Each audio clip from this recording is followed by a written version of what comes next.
Detsembris 1988 aastal, kui KGB arhiivid hakkasid avanemast, leiti üks toimik, milles puudusid 3 lehekülge. Need leheküljed olid välja rebitud nii hoolikalt, et paberijäljed näitasid, keegi oli seda teinud kiirustades, võib-olla isegi paanikas. Toimiku kaanel seisis number ja nimi, N. Augustovitš Tarto. Kes need leheküljed hävitas? Miks just need 3 lehekülge olid nii ohtlikud, et keegi riskis oma eluga, et need hävitada? Ja mis veel olulisem, mida need leheküljed sisaldasid, mida isegi kartis avalikustada? See toimik oli üks paljudest, kuid see oli erilise märgistusega, eriti ohtlik riigile. Mees, kelle kohta see toimik koostati, oli veetnud kokku üle 15 aasta Nõukogude vangilaagrites, kuid tema vaim jäi murdmatuks. Tema nimi oli N. Tarto ja tema lugu on lugu mehest, kes valis vabaduse siis, kui enamik valis vaikimise. Kui me räägime dissidentidest, siis me räägime inimestest, kes nägid süsteemi seestpoolt ja otsustasid, et nad ei saa enam vaikida.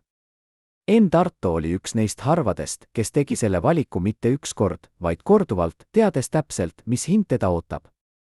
Tema esimene kokkupuude KGB-ga toimus siis, kui ta oli alles 18-aastane noormees, tudeng, kes uskus, et tõde on tugevam kui hirm. 4. november 1956 aastal, see kuupäev muutis tema elu igaveseks. Ungari rahvas tõusis üles Nõukogude okupatsiooni vastu ja noor N. Tarto otsustas, et ta ei saa lihtsalt pealt vaadata. Ta hakkas levitama lendlehti, mis toetasid Ungari vabadusliikumist.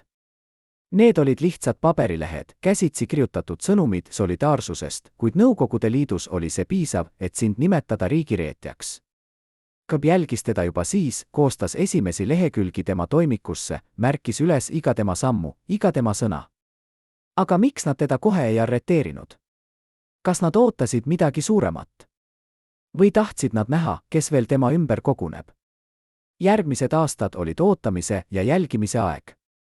N. Tarto jätkas oma õpinguid, üritas elada tavalist elu, kuid ta teadis, et KGB ei unusta kunagi. Nad olid seal, varjudes, oodates õiget hetke. Ja see hetk saabus 26. juunis 1962 aastal. Varahommikul, kui enamik inimesi veel magas, koputati tema uksele. Mitte tavaliselt, vaid nii, et kogu maja värises.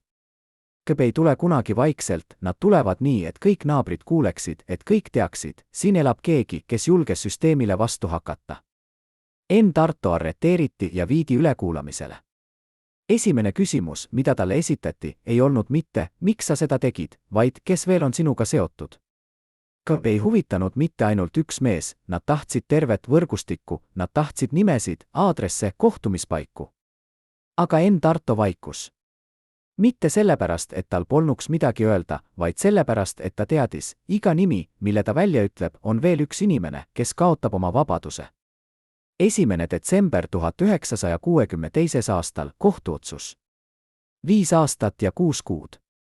Mõned võiksid öelda, et see on kerge karistus, aga need, kes on näinud Mordva poliitvangide laagrit, teavad, et iga päev seal on nagu kuu tavalist elu. Külm, mis tungib luudesse, toit, mis on pigem ellujäämise vahend kui toidukord ja pidev surve, mitte ainult füüsiline, vaid ka vaimne. KGB ei lõpetanud kunagi. Isegi laagris, isegi seal, kus inimesed olid juba karistatud, jätkasid nad oma tööd. Nad tulid regulaarselt, pakkusid tehinguid, kirjuta alla, tunnista oma vigu ja me laseme su varem vabaks. Aga N. Tarto ei kirjutanud alla. Mitte kunagi. Tema kaaslaagrid mäletavad teda kui meest, kes jagas oma viimast leivakoorukest, kes rääkis Eestist nii, nagu see oleks paradiis, kuigi ta teadis, et võib-olla ei näe ta seda enam kunagi. 26. detsember 1967. aastal, vabanemine. 5 aastat ja 6 kuud olid möödas, aga kas ta oli vaba? KGB jälgis teda endiselt, tema nimi oli endiselt nende nimekirjas ja ta teadis, et üks vale samm, üks vale sõna ja ta on tagasi laagris. Aga N. Tarto ei valinud vaikimist. Ta valis võitluse. 1970. aastatel, kui enamik inimesi üritas lihtsalt ellu jääda, otsustas ta, et ta peab rääkima. 1979. aastal allkirjastas ta Balti apellatsiooni, dokumendi, mis nõudis Nõukogude Liidu ja Natsi-Saksamaa vahel sõlmitud salalepingute avalikustamist. See oli otsene väljakutse süsteemile, see oli avaldus, mis ütles, me teame tõde ja me ei lase teil seda enam varjata. Aga miks ta seda tegi? Miks ta riskis jälle oma vabadusega, teades täpselt, mis teda ootab? Kas ta uskus, et maailm kuuleb? Või oli see lihtsalt tema viis öelda, ma ei alistu? 13. september 1983. aastal, teine arreteerimise. Seekord oli ka veel julm. Nad ei tulnud enam ainult tema järele, nad läbiotsisid tema kodu, võtsid kõik dokumendid, kõik kirjad, kõik, mis võis olla tõendiks. 19. aprill 1984. aastal, uus kohtuotsus. 10 aastat vangistust ja 5 aastat asumist. 15 aastat kokku. See oli otsus, mis pidi murdma iga mehe. Aga Enn Tarto ei murdunud. Permi oblasti laagris, kus temperatuur langes talvel alla -40 kraadi, kus vangid surid nälga ja haigustesse, jätkas ta oma võitlust. Ta kirjutas kirju, mida ta teadis, et tsensor loeb, aga ta kirjutas neid ikkagi. Ta rääkis teistele vangidele Eestist, merest, metsadest, vabadusest. Ja iga kord, kui Kert tuli tema juurde, pakkudes talle vabadust vastutasuks koostöö eest, vastas ta sama sõnaga, ei. Aga mis hoidis teda elus? Mis andis talle jõudu jätkata, kui kõik ümber teda murdusid? Tema kaaslaagrid räägivad ühest õhtust, kui Enn Tarto istus oma bridžil ja laulis Eesti rahvalaulu.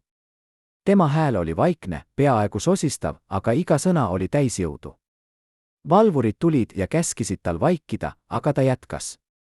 Nad ähvardasid teda karistuskambriga, aga ta jätkas. Ja siis juhtus midagi uskumatut, teised vangid, venelased, ukrainlased, gruusinlased hakkasid temaga kaasa laulma. Nad ei teadnud sõnu, nad ei mõistnud keelt, aga nad mõistsid tunnet. See oli hetk, mil K mõistis, seda meest ei saa murda. Mitte piinamise, mitte nälga, mitte üksildasusega. Tema vaim oli tugevam kui nende süsteem. 8. märts 1989. aastal, veel üks kuupäev, mis jäi Eesti ajalukku. Enn Tarto organiseeris protestimarsi ümber Nõukogude sõjaväebaasi Tartus. See oli aeg, mil Nõukogude Liit hakkas juba pragunenema, mil Berliini müür oli veel püsti, aga inimesed hakkasid juba uskuma, et muutus on võimalik. Aga see oli ka aeg, mil K oli endiselt võimas, mil nad võisid endiselt sind arreteerida, sind kaduda lasta. Enn Tarto teadis seda, aga ta läks ikkagi. Ta seisis eesotsas, hoidis Eesti lippu ja marssis. Tuhanded inimesed järgnesid talle. Miks nad seda tegid? Miks nad usaldasid meest, kes oli veetnud enamiku oma elust vangilaagrites? Kas nad nägid temas midagi, mida nad endas ei näinud? Või oli see lihtsalt hetk, mil hirm kaotas oma võimu? Aga lugu ei lõppe siia. Enn Tarto elas veel 32 aastat pärast Eesti taasiseseisvumist. Ta valiti Riigikogusse, ta töötas selle nimel, et Eesti oleks tõeliselt vaba, et need, kes kannatanud, saaksid tunnustust, et ajalugu ei unustataks. Aga kas ta sai kunagi rahu? Kas mees, kes oli näinud nii palju, kes oli kaotanud nii palju, sai kunagi unustada? Tema sõbrad räägivad, et ta nägi vahel unes laagrit, et ta ärkas öösiti higisena, kuuldes samme koridoris. Kõb oli kadunud, aga nende vari oli endiselt seal. 18. juuli 2021. aastal Enn Tarto lahkus sellest maailmast. Ta oli 82-aastane, ta oli näinud Eesti vabaks saamist, ta oli näinud oma unistuse täitumist. Aga kas ta lahkus rahus? Või oli seal veel midagi, mida ta ei jõudnud öelda, midagi, mida need 3 puuduvat lehekülge temaga toimikust võisid sisaldada? Täna, kui me vaatame tagasi tema elule, peame me küsima, mis teeb inimesest kangelase? Kas see on julgus seista üles süsteemi vastu? Kas see on võime taluda kannatusi, mida enamik meist ei suudaks ette kujutadagi? Või on see midagi muud, võime säilitada oma inimlikkus, oma kaastunne, oma usk heasse isegi siis, kui kõik ümber sind on pime? Enn Tarto oli kõik see. Ta oli mees, kes valis vabaduse siis, kui vabadus tähendas vangistust. Ta oli mees, kes laulis siis, kui laul oli keelatud. Ta oli mees, kes uskus Eestisse siis, kui Eesti oli kaardilt kustutatud. Ja ta oli mees, keda K ei murdnud. Mitte kunagi. Kujutage ette, et istute vangilaagri bridžil ja teie kõrval istub mees, kelle käed värisevad, mitte külmast, vaid sellest, mida ta just nägi. Ma nägin, kuidas nad teda viisid, sosistab ta, ja tema hääl on nii vaikne, et peate oma kõrva tema suule lähedale painutama. Enn ei karjunud, ta ei palunud. Ta lihtsalt vaatas neile otsa ja ütles, te võite mu keha murda, aga minu hinge te ei puuduta. See mees, kes räägib, on endine poliitvang, kes jagas end Tartoga kambrit Permi oblasti laagris 1980. aastatel. Ta on nüüd 75-aastane, elab vaikses korteris Tallinnas ja 35 aastat on ta hoidnud seda lugu eneses. Miks ta nüüd räägib? Sest ta ütleb, et maailm peab teadma, mis hinnaga vabadus ostetakse. Ta räägib öödest, mil Enn Tarto seisis kambri nurgas, silmad kinni ja palvetas vaikselt. Mitte endale, vaid teistele, neile, kes olid juba murdunud, neile, kes olid kaotanud lootuse. Ta oli meie valgus, ütleb see mees, ja tema silmad täituvad pisaratega. Kui tema oli seal, siis me teadsime, et me pole üksi. Aga mis andis Enn Tartole selle jõu? Kust ta võttis selle võime olla tugev siis, kui kõik ümber teda varises kokku? Permi oblasti laager ei olnud lihtsalt vangla. See oli süsteem, mis oli loodud selleks, et murda inimesi. Mitte ainult nende keha, vaid nende vaimu, nende usku, nende lootust. Temperatuur langes talvel nii madalale, et hommikul, kui vangid ärkasid, oli nende hingeõhk jäätunud pritši kohale jääkristallide kihiks. Toit oli nii kehv, et keegi, kes kaalus enne laagrit 80 kilogrammi, kaalus 6 kuu pärast 50. Aga kõige hullem ei olnud külm ega nälg. Kõige hullem oli üksildus, teadmine, et maailm on sind unustanud, et keegi ei tea, kus sa oled, kas sa üldse veel elad. KB kasutas seda.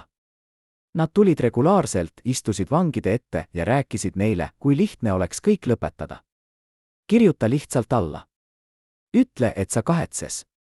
Ütle, et sa mõistad nüüd, et sa eksisin. Ja me laseme su koju. Mõned kirjutasid alla. Kes saab neid süüdistada? Aga Enn Tarto ei kirjutanud. Mitte kunagi. Isegi siis, kui KB näitas talle fotosid tema perekonnast, rääkis talle, kui raske on neil ilma temata, kui palju nad kannatavad. Isegi siis, kui nad ähvardasid, et kui ta ei tee koostööd, siis tema lähedased kannatavad samuti. Oli üks öö, mida tema kaaslaagrid mäletavad eriti selgelt. See oli talv 1984. aastal, vaid mõni kuu pärast tema teist kohtuotsust. Enn Tarto oli just tulnud tagasi ülekuulamiselt ja tema nägu oli kahvatu, tema käed värisesid.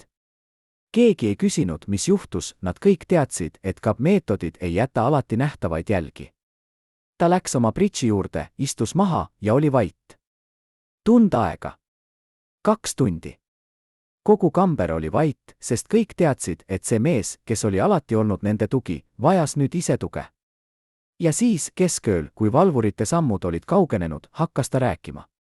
Mitte valjult, vaid vaikselt, peaaegu sosinal. Ta rääkis Eestist. Ta rääkis merest, kuidas lained loksuvad vastu kive Tallinna rannikul. Ta rääkis metsadest, kuidas männid lõhnavad pärast vihma. Ta rääkis inimestest, kes ootavad, kes usuvad, kes ei alistu. Ja iga sõnaga, mida ta ütles, tuli jõud tagasi. Mitte ainult temasse, vaid kõigisse, kes kuulasid. Üks vangilaagri psühholoogiline nipp on see, et nad üritavad sind veenda, et see, mille eest sa võitlesid, ei ole seda väärt. Aga Enn Tarto meenutas neile, miks see on väärt. Miks vabadus on väärt iga kannatust. Aga oli ka hetki, mil isegi tema kahtles. Tema lähedased räägivad, et pärast tema vabastamist, kui ta lõpuks sai rääkida, tunnistas ta, et olid hetked, mil ta mõtles, võib-olla nad on õigel teel, võib-olla mina olen hull, kes võitleb tuuleveskite vastu. Need hetked tulid tavaliselt öösel, kui kõik teised magasid, kui ta oli üksi oma mõtetega. Ta teadis seda. Nad teadsid, et iga inimesel on murdepunkt, hetk, mil ta on kõige nõrgem. Ja nad ootasid seda hetke. Aga Enn Tarto leidis alati midagi, mis tõi ta tagasi. Vahel oli see mälestus, tema ema nägu, kui ta oli laps. Vahel oli see lootus, mõte, et ühel päeval võib Eesti olla vaba. Ja vahel oli see lihtsalt viha süsteemi vastu, mis üritas teda murda, viha inimeste vastu, kes arvasid, et nad võivad kontrollida teiste mõtteid. See viha ei olnud hävitav, see oli loov. See andis talle jõudu jätkata. Oli ka hetki, mil laagris juhtus midagi, mis näitas, et isegi kõige pimedamas kohas võib olla valgust. Ühel päeval, 1986. aastal, toodi laagrisse uus vang. Ta oli noor, võib-olla 25 aastat vana, ja ta oli täiesti murdunud. Ta ei rääkinud, ta ei söönud, ta lihtsalt istus oma pritšil ja vaatas tühja punkti. Valvurid naersid, ütlesid, et see poiss ei ela nädalat. aga Enn Tarto läks tema juurde. Ta ei öelnud midagi, ta lihtsalt istus tema kõrvale. Esimene päev. Teine päev. Kolmas päev. Lihtsalt istus seal, vaikides. Ja siis, 4. päeval, see noor mees pöördus tema poole ja küsis, miks sa siin oled? Enn Tarto vastas, sest ma usun, et iga inimene väärib, et keegi oleks tema kõrval. See noor mees hakkas rääkima. Ta rääkis, kuidas ta oli arreteeritud, kuidas teda oli piinanud, kuidas ta oli kaotanud lootuse. Ja Enn Tarto kuulas. Lihtsalt kuulas. Ja see oli piisav. See noor mees elas üle. Ta vabanes mõned aastad hiljem ja kirjutas Enn Tartole kirja, milles ta ütles, te päästsite mu elu, mitte sellepärast, et te midagi tegite, vaid sellepärast, et te olite seal. Aga mis oli tõeline eesmärk Enn Tartoga? Miks nad ei lasknud tal lihtsalt surra, nagu nad tegid paljude teistega? Mõned ajaloolased usuvad, et Enn Tarto oli neile väärtuslikum elus kui surnuna. Ta oli sümbol ja sümboleid saab kasutada. Kui nad oleksid ta tapnud, oleks ta saanud märtriks ja märtrid inspireerivad inimesi. Aga kui nad suudaksid ta murda, kui nad suudaksid panna ta avalikult tunnistama, et ta eksis, siis see oleks olnud palju võimsam relv. See oleks näidanud kõigile teistele dissidentidele, vaadake, isegi kõige tugevamad murduvad lõpuks. Aga Enn Tarto ei murdunud. Ja see oli nende suurim ebaõnnestumine. Igal korral, kui KAP tuli tema juurde, igal korral, kui nad pakkusid talle tehingut, igal korral, kui nad ähvardasid, lootis keegi nende kontoris, et seekord ta nõustub. Aga ta ei nõustunud. Ja iga kord, kui ta keeldus, sai ta tugevamaks ja nad said nõrgemaks. Oli ka meditsiinilisi saladusi, mida KAP üritas varjata. Enn Tarto tervis halvenes laagris drastiliselt. Tema kaaslaagrid mäletavad, et oli päevi, mil ta vaevalt suutis püsti tõusta, mil ta köhis nii kõvasti, et kogu kamber kuulis. Aga arst, kes pidi vange kontrollima, kirjutas alati, tervislik seisund rahuldav. Miks? Sest kui oleks tunnistatud, et Enn Tarto vajab meditsiinilist abi, oleks pidanud teda viima haiglasse ja haiglas oleksid olnud tunnistajad, inimesed, kes ei olnud KAP kontrolli all. Nii et nad lasid tal kannatada. Aga oli üks õde, kes töötas laagri väikeses ambulatooriumis, kes salaja andis talle ravimeid. Ta ei öelnud kunagi oma nime, ta lihtsalt jättis tablette tema pritši alla, mähituna väikesesse paberitükki. Enn Tarto ei teadnud kunagi, kes ta oli, aga ta teadis, et keegi seal, isegi selles põrgus, hoolimata kõigest, oli endiselt inimene. Kas see õde elas üle? Kas KAP avastas kunagi, mida ta tegi? Või viiakse see saladus temaga hauda? Ja siis oli veel üks saladus, millest räägitakse vaikselt, peaaegu sosinal. Mõned endised vangid väidavad, et Enn Tarto hoidis laagrisse kaasa võetud väikest esemet, midagi, mis oli tema jaoks püha. Keegi ei tea täpselt, mis see oli, mõned ütlevad, et see oli väike kivi Eesti rannalt, teised ütlevad, et see oli foto, kolmandad ütlevad, et see oli lihtsalt paberitükk, millele oli kirjutatud üks lause. Valvurid otsisid seda korduvalt, läbi otsisid tema asju, tema riideid, isegi tema pritši, aga nad ei leidnud seda kunagi. Kuidas ta seda peitis? Kus ta seda hoidis? Ja mis oli see ese, mis andis talle nii palju jõudu, et KAP kartis seda? Kas see ese on endiselt olemas? Kas keegi tema perekonnast teab sellest? Või oli see lihtsalt legend, lugu, mida vangid rääkisid üksteisele, et anda endale lootust? Aga kõige salapärasem on see, mis juhtus 1988. aastal, vaid aasta enne tema vabastamist. Üks KAP ohvitser, kelle nimi on endiselt teadmata, tuli Enn Tarto juurde ja ütles midagi, mis pani kõik vangid imestama. Ta ütles, Tarto, sa oled võitnud. Mitte seetõttu, et süsteem muutub, vaid seetõttu, et sa oled tõestanud, et on asju, mida me ei saa kontrollida. Ja siis ta lahkus. Lihtsalt nii. Enn Tarto ei rääkinud sellest kunagi avalikult, aga tema kaaslaagrid mäletavad, et pärast seda visiiti oli ta teistsugune. Rahulikum. Nagu ta oleks teadnud, et lõpp on lähedal, et võitlus on peaaegu läbi. Aga kes oli see ohvitser? Miks ta seda ütles? Kas ta oli keegi, kes oli hakanud kahtlema süsteemis, mida ta teenis? Või oli see lihtsalt psühholoogiline mäng, veel üks katse Enn Tartot manipuleerida? Me ei tea. Aga see hetk jäi ajalukku kui üks kõige salapärasemaid episoode kogu Enn Tarto vangilaagri aastatest. Kujutage ette, et olete üks 12 inimesest, kes teadsid kõike Enn Tarto kohta, iga tema sammu, iga tema mõtet, iga tema plaani. Te olete need, kes istute varjus, kes kuulate salvestisi tema kõnedest, kes loete tema kirju enne, kui need jõuavad adressaadini. Te olete KB siseringkond, need, kellele usaldati kõige tundlikumad toimikud, kõige ohtlikumad saladused. Aga nüüd 1988. aastal, kui Nõukogude Liit hakkab pragunenema, peate te tegema valiku. Kas jääte truuks süsteemile, mis on teid toitnud, mis on andnud teile võimu ja privileege? Või tunnete te, et laev vajub ja on aeg päästepaati hüpata?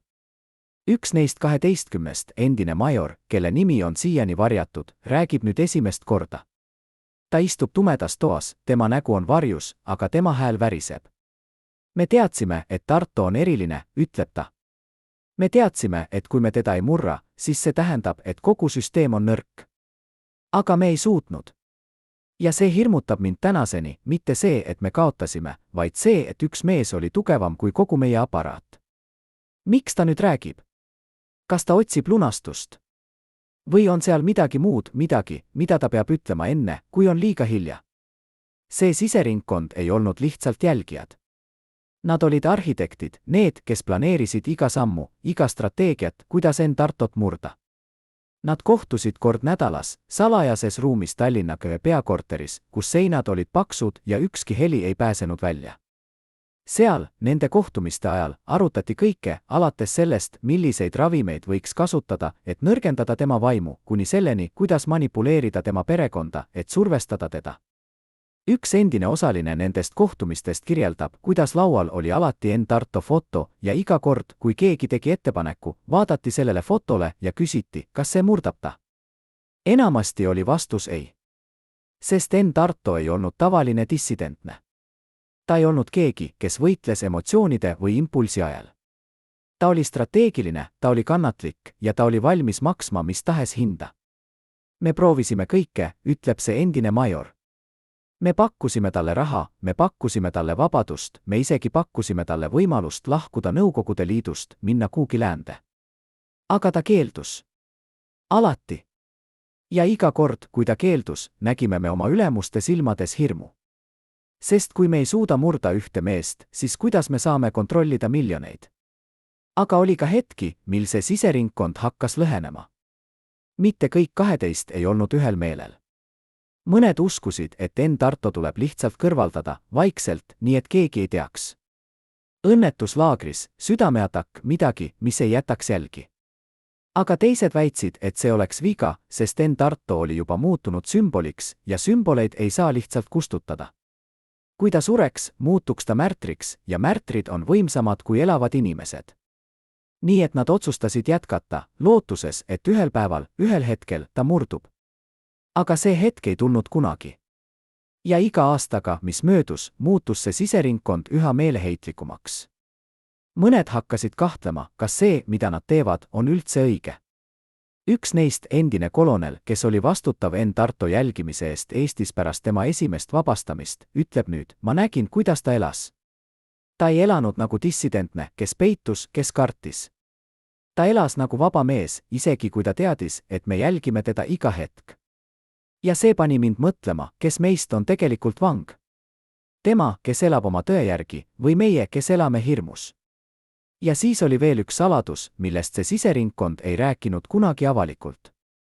1983. aastal, vahetult enne Enn Tarto teist arreteerimist, toimus midagi, mis pani kogu operatsiooni ohtu. Üks siseringkonna liige kadus. Lihtsalt kadus. Ta ei tulnud enam kohtumistele, tema telefon ei vastanud ja kui KB läks tema koju, oli korter tühi. Mõned uskusid, et ta põgenes läände, teised uskusid, et ta kõrvaldati, sest ta teadis liiga palju. Aga oli ka neid, kes sosistasid, et ta läks üle teisele poolele, et ta hakkas aitama Enn Tartot. Kas see on tõsi? Kas üks KB siseringkonna liige tõesti reetis süsteemi? Ja kui jah, siis mida ta Enn Tartole rääkis? Milliseid saladusi ta jagas? See on üks küsimus, millele me ei tea siiani vastust, aga see küsimus kummitab endiselt neid, kes olid seal. Aga rääkigem nüüd millestki, mida KB üritas meeleheitlikult varjata, Enn Tarto tõelisest tervislikust seisundist tema viimastel aastatel laagris. Ametlikud dokumendid ütlevad, et ta oli tervislikult rahuldavas seisundis, et tal ei olnud tõsiseid haigusi, et ta sai piisavalt toitu ja meditsiinilist abi. Aga need, kes olid seal, kes nägid teda iga päev, räägivad hoopis teist lugu. Enn Tarto kaal langes drastiliselt, mehest, kes kaalus enne laagrit üle 80 kilogrammi, sai skelett, kelle luud torkisid läbi naha. Tema köha, mis algas kui kerge ärritusena, muutus krooniliseks ja oli öid, mil ta köhis nii kõvasti, et kogu kamber ärkas. Aga arst, kes pidi teda kontrollima, kirjutas alati sama: tervislik seisund rahuldav. Miks? Sest kui oleks tunnistatud, et Enn Tarto on haige, oleks pidanud teda ravima ja ravi tähendaks tunnistajaid, inimesi, kes ei ole ka otsese kontrolli all. Nii et nad lasid tal kannatada, lootuses, et keha nõrkus murrab selle, mida vaim ei suutnud. Aga oli üks dokument, mis leiti alles 1999. aastal, kui KV arhiivid hakkasid avanemast. See oli meditsiiniline raport, kirjutatud 1986. aastal ühe arsti poolt, kes külastas Permi oblasti laagrit. See arst, kes ei olnud KB töötaja, vaid sõltumatu ekspert, kirjutas: vang Tarto vajab kiiret hospitaliseerimist. Tema seisund on kriitiline. Kui teda ei ravita järgmise kuu jooksul, on tõenäoline, et tema tervis halveneb pöördumatult. See raport saadeti Moskvasse, ka peakorterisse. Aga midagi ei juhtunud. Enn Tartot ei hospitaliseeritud. Miks? Kas see oli tahtlik otsus lasta tal surra? Või oli see lihtsalt bürokraatlik ükskõiksus, süsteemi külmus, mis ei hoolinud ühe inimese elust? Me ei tea. Aga see dokument on tõend sellest, et KB teadis täpselt, mis toimub, ja nad valisid mitte sekkuda. Kas see on mõrv? Või on see lihtsalt süsteemi loomulik tagajärg? Oli ka ravimeid, mida Enn Tartole anti, aga mitte tema tervise parandamiseks. Endised kaaslaagrid mäletavad, et oli perioode, mil Enn Tarto oli imelikult unine, mil ta rääkis aeglaselt, mil tema mõtted olid hägused. Nad kahtlustasid, et talle anti midagi, mis pidi tema vaimu uinutama, mis pidi tegema ta vähem võimeliseks vastupanu osutama. Aga mis need ravimid olid? Kes neid määras? Ja kas need jätsid püsivaid tagajärgi?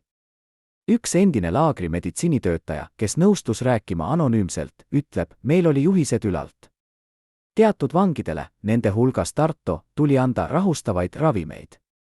Me ei küsinud, mis need on, me lihtsalt tegime, mida meile kästi. Aga ma nägin, mis need ravimid tegid. Ma nägin, kuidas inimesed muutusid varjudeks iseendast. Ja ma kannan seda süüd tänaseni. Kas need ravimid olid osa suuremast plaanist? Kas KAB üritas kasutada farmakoloogiat selleks, et murda neid, keda nad ei suutnud murda füüsiliselt? Ja kui paljud teised dissidentid kannatanud sama saatuse all? Aga kõige šokeerivam on see, mis juhtus 1987. aastal, kui Enn Tarto tervis oli kõige halvem.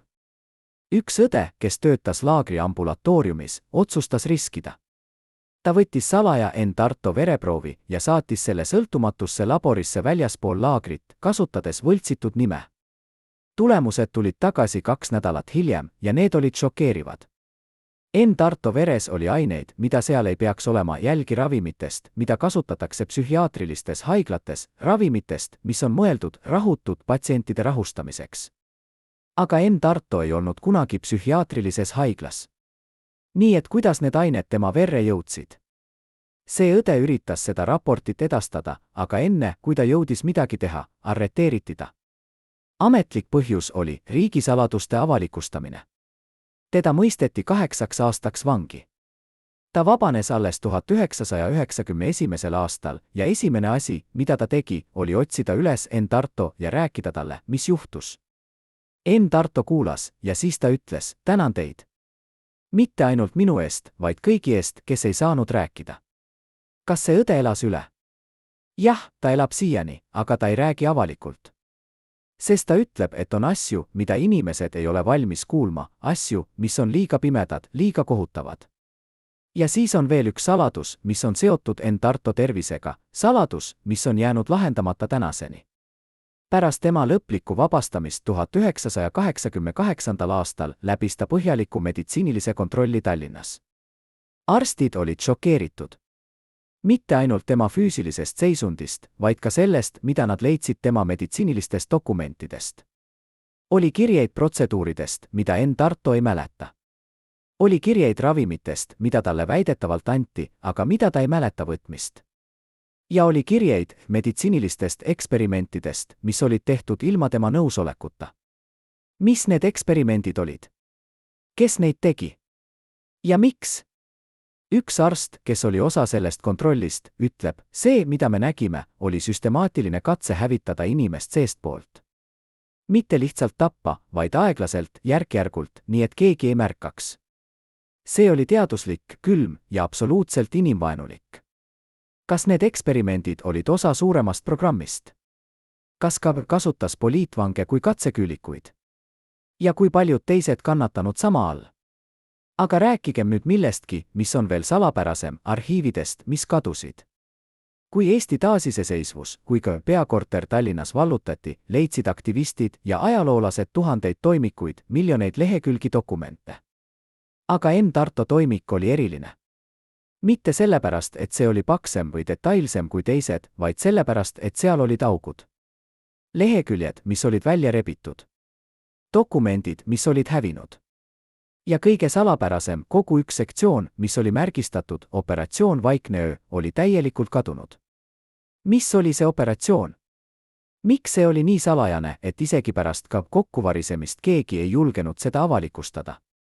Mõned ajaloolased usuvad, et Operatsioon Vaikne öö oli plaan Tarto füüsiliseks kõrvaldamiseks, plaan, mis pidi välja nägema nagu õnnetus. Teised usuvad, et see oli midagi veel pimedamat, plaan kasutada Tartot näitena, et hirmutada teisi dissidente. Aga tõde on see, et me ei tea. Ja need, kes teavad, ei räägi.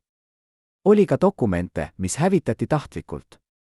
Üks endine arhivaar, kes töötas Tallinna peakorteris, räägib, kuidas detsembris 1989. aastal, kui oli selge, et Nõukogude Liit variseb kokku, tuli käsk ülalt. Hävitage kõik dokumendid, mis on seotud operatsioonidega, mis võivad kahjustada meie mainet.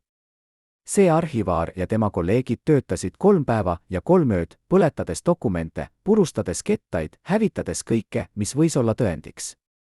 Me põletasime nii palju, ütleb ta, et suits tuli aknast välja ja inimesed tänaval hakkasid küsima, mis põleb. Me ütlesime, et see on lihtsalt vana paber, midagi tähtsusetu. Aga see ei olnud tähtsusetu. See oli ajalugu. Ja me hävitasime selle. Mida need dokumendid sisaldasid? Milliseid saladusi nad varjasid? Ja kas keegi tegi koopiaid enne, kui need hävitati? On kuuldusi, et mõned arhivaarid, kes nägid, mis toimub, otsustasid salaja teha koopiaid kõige tundlikumatest dokumentidest. Kas need koopiad eksisteerivad kusagil? Kas keegi hoiab neid, oodates õiget hetke neid avalikustada? Ja siis on veel üks arhiiv, millest räägitakse ainult sosinal, must arhiiv.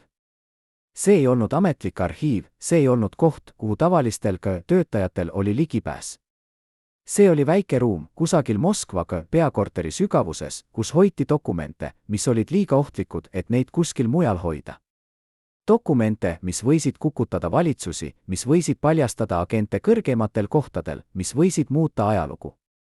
Üks endine kolonel, kes töötas Moskvas, ütleb, et ta kuulis musta arhiivi kohta ainult üks kord, juhuslikult, kui 2 kõrgemat ohvitseri rääkisid omavahel. Nad mainisid, et seal on dokument Tarto kohta, dokument, mis ei tohi kunagi näha päevavalgust. Mis see dokument oli? Kas see oli tõend millestki, midagi tegi? Või oli see midagi, mida Tarto ise tegi, midagi, mis võis kahjustada tema mainet? Me ei tea. Aga see must arhiiv on legend, mis elab siiani ja on neid, kes usuvad, et see eksisteerib endiselt, kusagil, oodates, et keegi selle leiaks. Aga kõige salapärasem küsimus on see, kes hävitas need 3 lehekülge Tarto toimikust, need leheküljed, mis leiti puuduvad kohe pärast Eesti taasiseseisvust. Kas see oli keegi, kes tahtis kaitsta Tartot? Või keegi, kes tahtis kaitsta ennast? Või oli see keegi kolmas, keegi, kelle nimi ei ole kunagi avalikustatud, keegi, kes teadis, et need leheküljed sisaldasid midagi nii plahvatusohtlikku, et nende olemasolu võis ohustada paljusid inimesi? On teooria, et need leheküljed sisaldasid nimesid inimestest, kes aitasid Tartot, inimestest, kes olid ka sees, aga kes salaja töötasid dissidentide heaks. Kui see on tõsi, siis need leheküljed olid nende inimeste surmaotsus. Ja keegi, kes hävitas need, päästis nende elud. Aga kes see keegi oli? Ja kas need inimesed teavad, et keegi neid päästis? Või elavad nad siiani hirmus, oodates, et ühel päeval nende saladus paljastub? Esimest korda 35 aasta jooksul nõustub mees, kes oli vastutav Tartu isikliku julgeoleku eest pärast tema teist vabastamist, rääkima kaamera ees. Tema käed värisevad, kui ta istub tumedas toas, kus ainus valgus tuleb aknast. Ma olin seal, ütleb ta vaikselt, peaaegu sosinal. Ma nägin, kuidas ta elas pärast laagrit. Ma nägin, kuidas ta ärkas öösel, higisena, karjudes. Ma nägin, kuidas ta istus oma laua taga ja kirjutas kirju inimestele, keda ta ei näinud aastaid, inimestele, kes võib-olla ei elanud enam. Ja ma nägin, kuidas ta, hoolimata kõigest, hoolimata igast õudusunenäost, iga hommikul tõusis ja jätkas. Miks see mees nüüd räägib? Sest ta ütleb, et on asju, mida maailm peab teadma, asju, mis ei tohi jääda varjatuks. Ta räägib päevadest vahetult pärast Tartu vabastamist 1988. aastal, kui Nõukogude Liit oli veel olemas, aga juba pragunenud. Ta ei olnud vaba, ütleb see mees. Isegi kui ta oli väljaspool laagrit, oli ta endiselt vang. Me jälgisime teda iga hetk. Iga telefon, iga kiri, iga kohtumine. Aga ta teadis seda. Ja ta ei hoolinud. Ta elas nii, nagu ta oleks tõeliselt vaba, ja see oli see, mis meid kõige rohkem hirmutab. Aga oli üks hetk, üks konkreetne päev, mis muutis kõike. 8. märts 1989. aastal, päev, mil Tartu organiseeris protestimarsi ümber Nõukogude sõjaväebaasi Tartus. See ei olnud lihtsalt protest. See oli väljakutse, otsene, julge, peaaegu enesetapulik väljakutse süsteemile, mis oli endiselt võimas, mis võis endiselt sind arreteerida, sind kaduda lasta. Aga Tartu seisis seal, eesotsas, hoides Eesti lippu, sinist, musta ja valget, värve, mis olid keelatud, värve, mille näitamine võis tähendada aastatepikkust vangistust. Tuhanded inimesed järgnesid talle. Miks? Miks nad usaldasid meest, kes oli veetnud enamiku oma elust vangilaagrites? Üks neist, kes marssis tema kõrval, räägib nüüd, ma nägin tema silmades midagi, mida ma ei olnud kunagi varem näinud. Mitte viha, mitte hirmu, vaid rahu. Ta teadis, et see võib olla tema viimane päev vabaduses, aga ta ei hoolinud.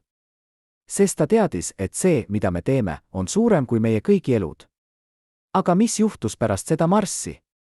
KGB oli seal, nad filmisid, nad märkisid üles iga näo, iga nime. Aga nad ei arreteerinud kedagi. Mitte sel päeval. Miks? Kas nad kartsid, et arreteerimised tekitaksid veel suurema protesti? Või oli seal midagi muud, mingi käsk ülalt, mingi otsus, mida me ei tea? Oli ka saladus, mis on seotud selle marsiga, saladus, millest räägitakse ainult sosinal.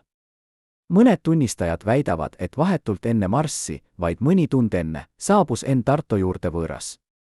Keegi, keda keegi ei tundnud, keegi, kes rääkis vene keelt aktsendiga, mis ei olnud kohalik. See mees andis Tartule ümbriku ja lahkus, ilma et oleks öelnud sõnagi. Tartu avas ümbriku, luges, mis seal oli, ja siis ta põletas paberi. Aga need, kes olid seal, kes nägid tema nägu pärast seda, kui ta luges, ütlevad, et midagi muutus. Ta muutus rahulikumaks, kindlamaks, nagu ta oleks saanud kinnitust milleski, mida ta oli kahtlustanud. Mis oli selles ümbrikus? Kes oli see võõras? Kas see oli sõnum kelleltki läänest, kelleltki, kes lubas tuge?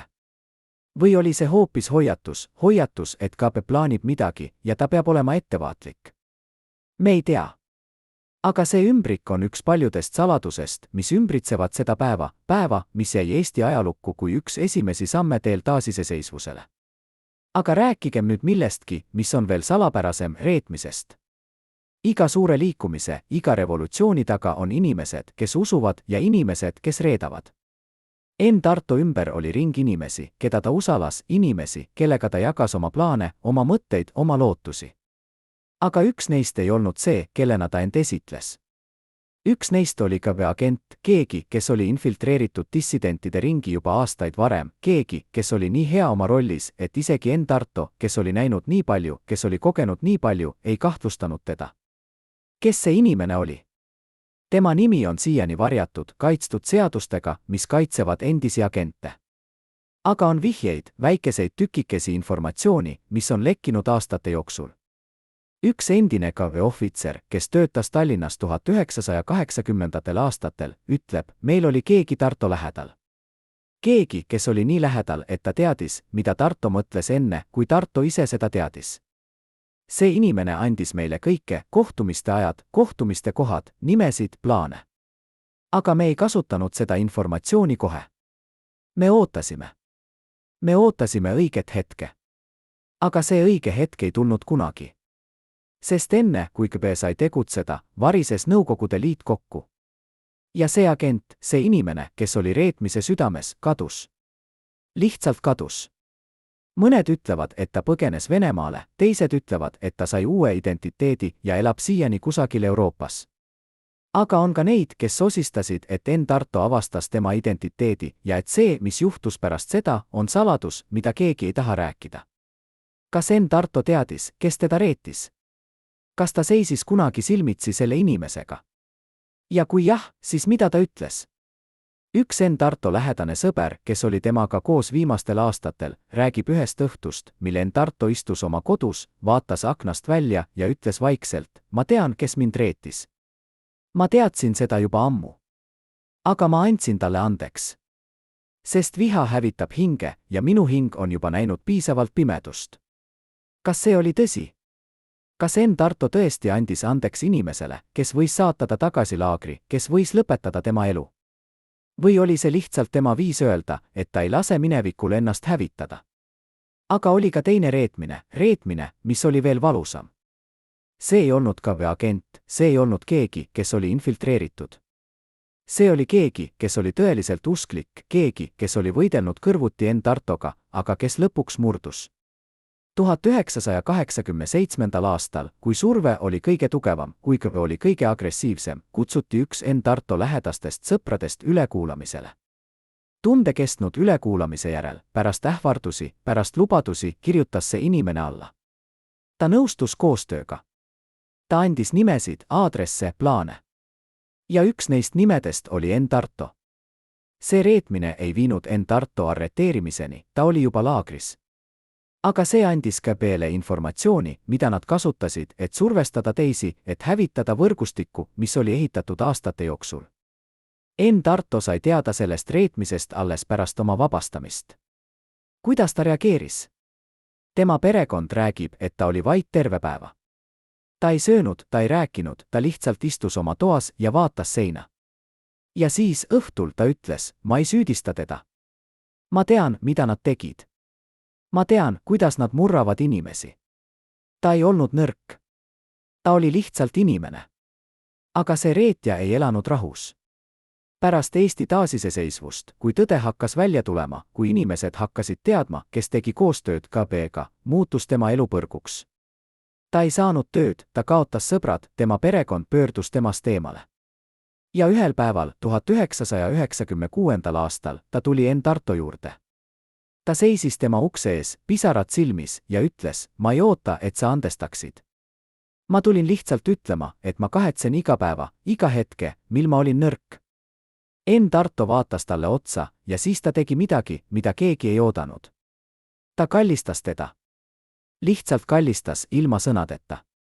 Ja see reetja, see mees, kes oli elanud süütundes aastakümneid, hakkas nutma.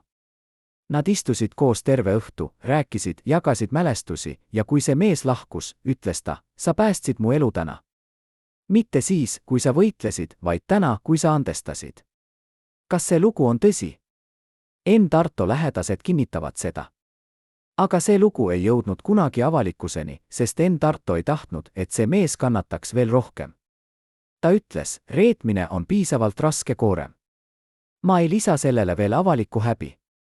Aga oli ka kolmas reetmine, mis ei olnud isiklik, vaid süsteemne.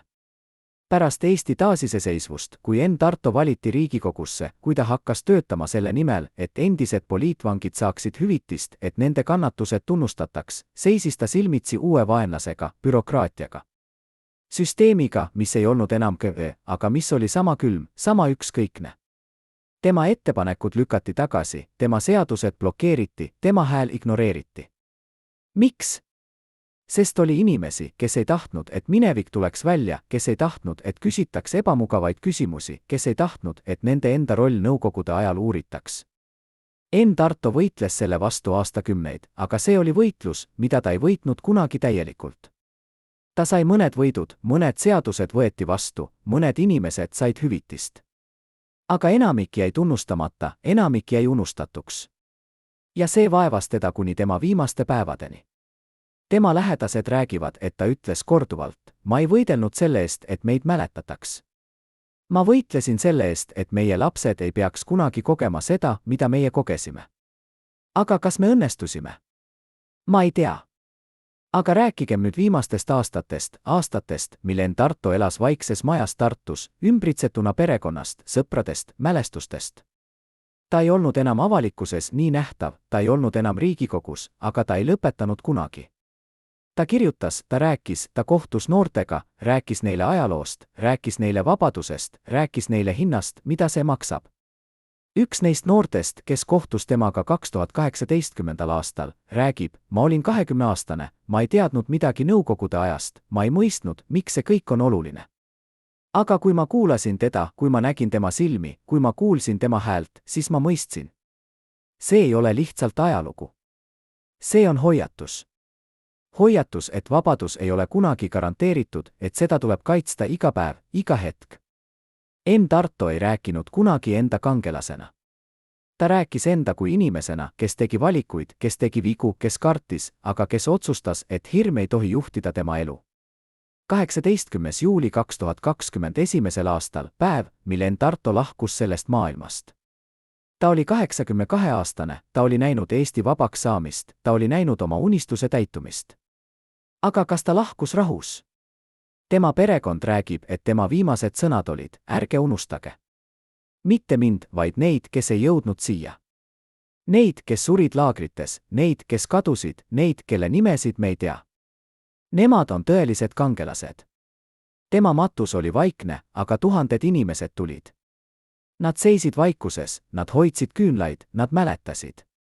Ja kui tema kirstu viidi maha, laulis keegi Eesti hümni. Vaikselt, peaaegu sosinal, aga iga sõna oli täisjõudu. Ja siis, ükshaaval, ühinenud teised. Kuni kogu kalmistu kõlas laulust, mida Enn Tarto oli laulnud vangilaagris, laulust, mis oli hoidnud teda elus, laulust, mis oli tema jõud. Aga lugu ei lõppe siia. Sest Enn Tarto pärand ei ole lihtsalt mälestus. See on väljakutse. Väljakutse meile kõigile, kes elame vabas Eestis, kes ei ole kunagi kogenud seda, mida ta koges, kes ei tea, mis on olla vang oma mõtete pärast. Tema elu küsib meist, mida me oleksime teinud tema olukorras. Kas me oleksime olnud sama tugevad? Kas me oleksime valinud vabaduse, teades, et see maksab meile kõike? Või oleksime me valinud vaikimise, ohutuse, ellujäämise? Need ei ole lihtsad küsimused. Need on küsimused, mis puudutavad meie hinge, meie südant, meie identiteeti. Ja Enn Tarto ei anna meile vastuseid. Ta annab meile ainult oma näite, oma elu, oma valiku. Ja ta ütleb, nüüd on teie kord valida. Täna, kui me vaatame tagasi tema elule, peame me küsima, mis jäi ütlemata. Mis on need 3 lehekülge, mis kadusid temaga toimikust?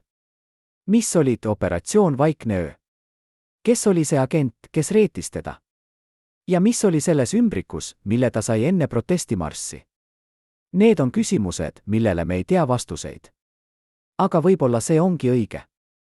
Võib-olla mõned saladused peavad jääma saladuseks. Mitte sellepärast, et me ei taha teada, vaid sellepärast, et need saladused meenutavad meile, et ajalugu ei ole kunagi täielikult kirjutatud, et on alati rohkem, mida me ei tea, rohkem, mida me ei mõista. Ja see teadmatus hoiab meid alandlikuna, hoiab meid otsimas, hoiab meid küsimas. Enn Tarto oli mees, keda ka ei murdnud. Aga ta oli ka mees, kes kandis armid, nii füüsilised kui vaimsed, oma kogu elu. Ta ei olnud üliinimene, ta ei olnud ilma nõrkusteta. Ta oli lihtsalt inimene, kes otsustas, et on asju, mis on olulisemad kui tema enda elu, asju, mille eest tasub võidelda, asju, mille eest tasub kannatada. Ja see otsus, see valik, see julgus, see on see, mis teeb temast kangelase. Mitte see, et ta ei kartnud, vaid see, et ta valis võidelda hoolimata hirmust. Mitte see, et ta ei murdunud kunagi, vaid see, et ta tõusis üles iga kord, kui ta kukkus. mitte see, et ta oli täiuslik, vaid see, et ta oli tõeline. Austatud vaatajad, kui te jälgisite seda traagilist lugu lõpuni, siis kirjutage kommentaarides, millisest linnast te olete. Meile on oluline teada, kus Tartot veel mäletatakse. Ja tellige kanal, et mitte kaotada tõde ajaloo idoolide kohta.